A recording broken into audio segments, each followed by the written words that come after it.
the brightest in the bluegrass. This is Everyday Kentucky. Welcome back to Everyday Kentucky, one of the greatest shows out there from coast to coast. You like that?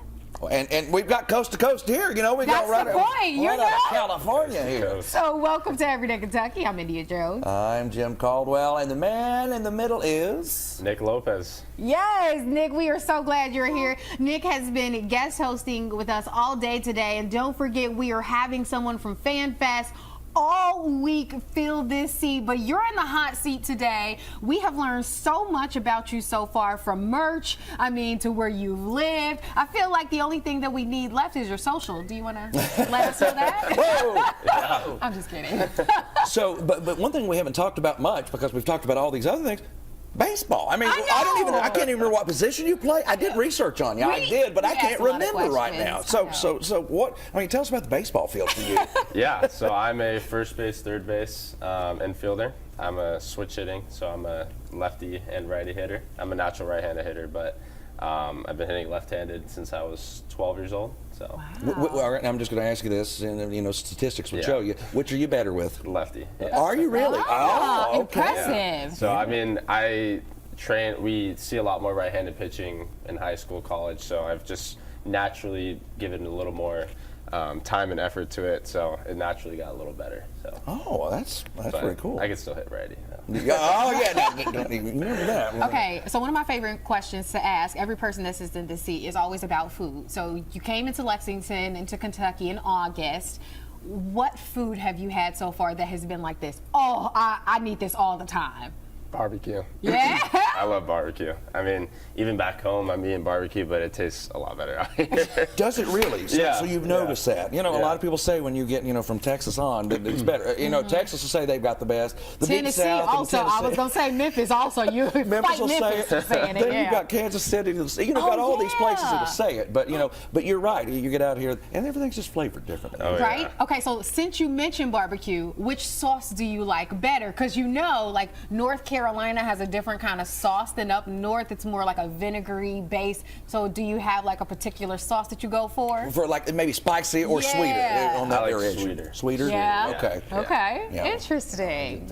But again, Nick, we appreciate you being here, and he's going to interact, and we're going to talk about some fun things going on here, and we'll get his take on some of it as we look at more trending stories. You may remember the first mammal to be cloned was Dolly the sheep. What? Oh, mammal. Back in I didn't know where we were going. 1996.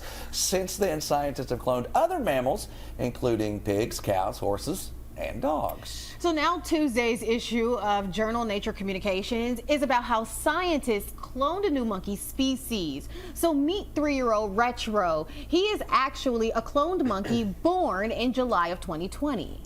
Retro is the second species of primate that scientists have been able to clone successfully. Using a technique called a somatic cell nuclear transfer, researchers say being able to successfully clone monkeys might help accelerate biomedical research, because there are limitations on what scientists can learn from lab mice. Interesting. Oh, that is interesting. I like animals, so I'm not a fan of testing on animals. There's that. Get him, Peter. I'm kidding. But, I've seen where they've grown mice on, grown ears on a mouse's back, and you've seen things like, oh yeah, they've done a lot of, oh absolutely, and and put it on for people that may have lost the whole ear and things. Yeah, and now there's probably more artificial, but they were going with that for a while. So an interesting deep topic that can get us in all kinds of trouble. So we'll move on. Well, everyone loves this topic. Coachella dropped its 2024 lineup Tuesday with a surprise reunion for No Doubt. The popular ska punk rock, I don't know what that is one of 4 headlining acts. Lana Del Rey, Doja Cat, and rapper Tyler, the creator, are also set to headline the festival. No Doubt's appearance will mark the band's first time they performed live since at least 2015. No Doubt originally formed in the mid-90s with, this lady right here, Gwen India. Stefani. Yes, Gwen Stefani. She was fronting the band. The legendary Desert-Centric Music Festival will return to Indio, California's Empire Polo Field for 2 consecutive weekends on April 12th through the 14th and April 19th through 21st this year. Have you ever, Nick, been to something like Coachella? Or have you ever been interested in going to Coachella? I mean, it's out in that area. I've always wanted to go, but it's always during baseball season, so you can never really go, which is a bummer. But that lineup is pretty cool. So it is pretty cool. And speaking of being tied up, I mean, you're locked in, and you've been locked in since you were how old? How long have you been playing baseball? Since I was about 4 years old. Wow. Yeah, So, long time. So springtime is not a good time for you. No. You keep tied up. So what type of genre of music do you listen to? I listen to EDM, house, country, reggae, pretty broad genres, but I love all kinds of music, so anything that can make me move around, I like. So I was getting ready to say, since you've been in town, have you been out to? I don't even know they have dance clubs anymore. So here's the thing: you this just did one of, but he also just did one of. He was, he had the little. He's got more rhythm than I do. You see that? Look at that! One and the same. We're gonna get you dance lessons. Well, a new film dramatizes an author's personal struggles as she writes what would become an award-winning book. And Rick Damagella reports. If you look closely, you'll find something tragic was happening. Origin is director Ava DuVernay's newest film, inspired by journalist and author Isabel Wilkerson's book, Cast: The Origins of Our Discontents. I don't do assignments anymore. Well, you're a better writer than most people do anything. This film is a hybrid film. It feels like a documentary in some moments, narrative in other moments. You're dealing with surreal images, historical images, contemporary images. It was made in 37 days on 3 continents by a 2 black independent producers and no studio. You go and write your stories. Folks need to know about that. I do feel that I share Ms. Wilkerson's, I believe, drive to make us think about what we are doing to each other in this present moment and past moments and in the future. So I was excited about the idea of dramatizing the interior life of a thinking woman, of a genius. You don't escape trauma by ignoring it. Escape trauma by confronting it. By asking the uncomfortable question, raising your hand when something is said that is objectionable, inquiring further into misinformation in any aspect of how we're dealing with the current times, we can change the outcome by the way we behave. I don't write questions. I write answers. In Hollywood, I'm Rick Damagella. Looks like a really good film. But a man in Nebraska took some heavy machinery for a joyride in a Home Depot parking lot. The man somehow managed to get away with a Bobcat skid loader. This is funny. And tore through parking lots and sidewalks. And police tried to corral him there. You see that? I mean, look at this. So he refused to stop. The joyride only came to an end when the man crashed into a police cruiser. Yeah, you seeing that? That looks like a video game. You know what I've always heard is big on local news out in California, where you're from, is a lot of them will go to these live police chases. Do you remember watching those growing up? Yeah. Okay. Yeah. that was kind of the trend, out there in California. We were watching a lot of those police chases. This right here, great. I've never seen before. So, I mean, this looks like Monster Truck live right now. Yeah. I mean, but do you remember the video of the one guy who, he wasn't in a Home Depot, but he was on one of those, lifts that lift you all the way up in the air to maybe, I don't know, fix a billboard. But he was on one of those lifts and he was drinking and driving one of those lifts. And they were like, sir, we need you to get down off the lift. And he's like, come get me.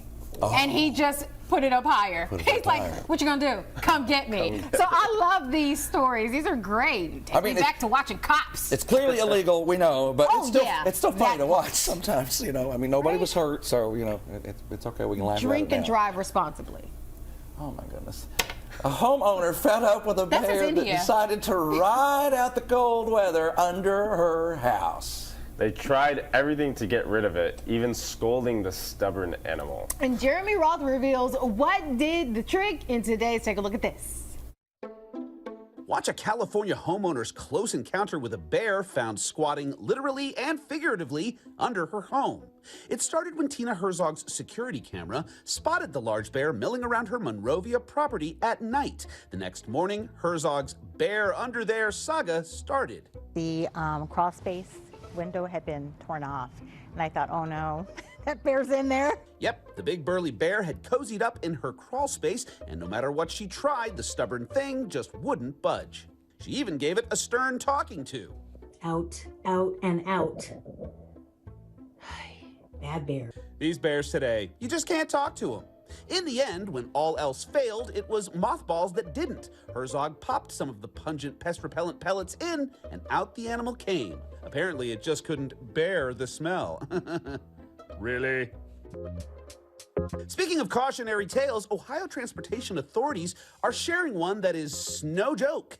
Authorities posted video of a motorist plowing into a city snow plow in Cleveland and say there have already been 3 other similar accidents. They've launched a Don't Crowd the Plow campaign on social media, warning drivers that unless they exercise caution, they'll lose a battle with the 2,500-pound plows every time. Finally, in Iowa, a local artist put the abundance of snow there to good use, crafting a whale of a wintry work of art. Yes, I know it's a shark, but snow puns are hard. Cut me some slack. Residents are loving the artist's surreal and snowy sculpture, and if Mother Nature decides to drop more accumulation, there could be plenty more material to work with. For Take a Look at This, I'm Jeremy Roth. I finally realized why that shark's mouth is so red. Why? Because it ate you, Jim. No, they're decorating the gums, you know, trying to make them nice. I know, right? See? One bite. Sorry. You know, it'd been one thing if they had like little chunks of something hanging from the teeth. Now that would have been interesting. Okay. I'm just going back and thinking about the movie Jaws. Jaws. Sorry. Yeah. Right. All right. In today's live poll, going back to snow, we're asking, do you make snow cream, ice cream when it snows? Okay, that looks like ice cream on the picture, but you can vote right now by searching for Everyday Kentucky on Facebook. Click the profile picture, view the story, cast your vote. Also head over to Instagram, WKYT, Everyday KY, and you can vote there as well. And Nick, just some personal advice here, and I know you've probably heard it before since you are going to try snow cream. If it's yellow out in the wild, don't drink it, don't use it, okay? I thought that would be a lemon flavor. Oh, there we go.